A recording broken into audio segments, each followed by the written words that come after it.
সুপ্রিয় দর্শক, সবাইকে আন্তরিক শুভেচ্ছা। শুরু করছি কয়েদিমু টেলিভিশনের সাপ্তাহিক আয়োজন বাংলাদেশ কি বিচিত্র, দেখাবো তার চিত্র। আমাদের আজকের বিষয় 70 গেল 80 গেল, মাগার যৌবন গেল না।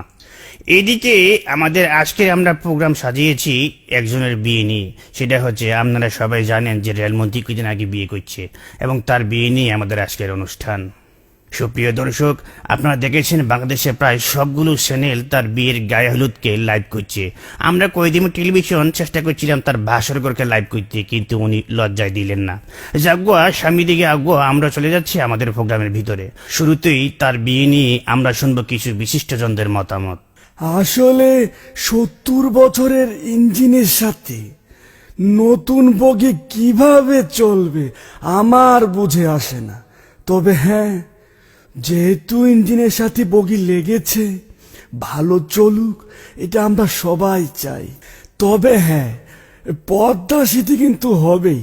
হ্যাঁ, না, এখন ওই মাটি পরীক্ষা চলছে, পদ্মা সেতু হবে এবং সেই সেতুর উপর দিয়ে এই বগি এবং ট্রেন কিন্তু চলবে। এই নিয়ে রাজনীতি করার কিছু নেই। আসলে মজিব ভাই এই বয়সে বিয়ে করেছে, আপনি তো কয়দিন পরে ঠিকই মারা যাবেন, কিন্তু মেয়েটি কি করবে, সে তো জ্বলে পড়ে মরবে। যাই হোক, বিয়ে যেহেতু করেছেন, আপনাকে একটাই পরামর্শ দেব, আইনজীবী হিসেবে আপনার যদি কোনো সমস্যা হয়, আপনাকে আমি একটাই পরামর্শ দেব, আপনি কলিকাতা হারবাল বা মাদ্রাজ হারবালের কাছে যাবেন। হ্যাঁ, না, লাকি মলম তো আমি অন্য কাজে ব্যবহার করি, এটা এই কাজে না। সাংবিধানিক এবং গণতান্ত্রিক ভাবে একটি দেশের যে কোনো লোক 70 কি 80 এটার কোনো যায় আসে না, সে বিয়ে করতেই পারে। আমিও চেষ্টা করেছি সর্বসাফল্যভাবে। বিবাহ একটি গণতান্ত্রিক অধিকার, এ নিয়ে রাজনীতি করার কিছু নেই। রেলমন্ত্রী থাকা অবস্থায় আমিও চেষ্টা করেছি, কালো বিড়াল বের হয়ে আসছে, কিছু করার নেই। প্রিয় দেশবাসী, আপনারা দেখেছেন এই সরকার কি করেছে। বাল্য বিবাহ যেরকম অপরাধ, এই বৃদ্ধ বিবাহ কিন্তু একটি অপরাধ।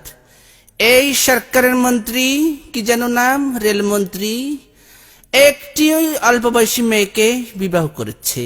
এখন এই মেয়েটির কি হবে? যাই হোক, আমরা ক্ষমতায় গেলে ওকে রিমান্ডে নিয়ে হাত পা বেঁধে দেখব কত জোর হয়েছে। আমরা তীব্র নিন্দা জানাই।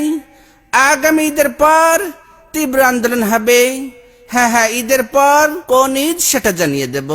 সুপ্রিয় দর্শক, সবার কথা শুনে আমার একটা জিনিস মনে হচ্ছে, কবি বলেছিলেন আমাদের দেশে হবে সেই ছেলে কবে যে 70 কিংবা 80 বছর বয়সে বিয়ে করতে যাবে। সবাইকে ধন্যবাদ। আবার দেখবেন আমাদের বিচিত্র অনুষ্ঠান বাংলাদেশ কি বিচিত্র, দেখাবো তার চিত্র। আজকের মতো এখানে বিদায় নিচ্ছি, ধন্যবাদ। কয়েদিমু টেলিভিশন একটি দীর্ঘমেয়াদী অস্থায়ী চ্যানেল।